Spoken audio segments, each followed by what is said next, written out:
C'était un réveil plutôt inhabituel pour les habitants de Céré-la-Ronde.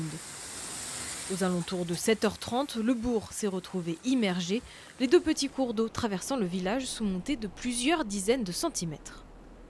Donc par exemple, ce petit ruisseau qui est là a débordé très rapidement. Là, c'était vraiment inondé comme un lac. Et puis voilà, ça s'est très vite enchaîné dans les rues, dans les maisons. Agnelle habite quelques centaines de mètres plus loin. Le cours d'eau juste à côté de chez elle a débordé. Son salon en contrebas s'est donc retrouvé sous l'eau. On a soulevé tous les meubles qu'on pouvait. C'est l'heure du nettoyage. On a pompé un peu et puis maintenant on y va avec la serpillière. Des dégâts suite aux nombreuses précipitations. En quelques heures, ce sont 60 mm de pluie qui sont tombés. Le département voisin du Loir-et-Cher était en vigilance orange pluie-inondation ce vendredi matin. Ici, pas de blessés à déplorer et une seule évacuation à noter. De tels débordements ne seraient pas arrivés à Céré-la-Ronde depuis les années 60.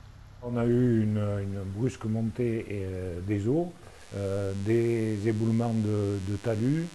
Voilà, enfin, la totale pour un épisode de ce type.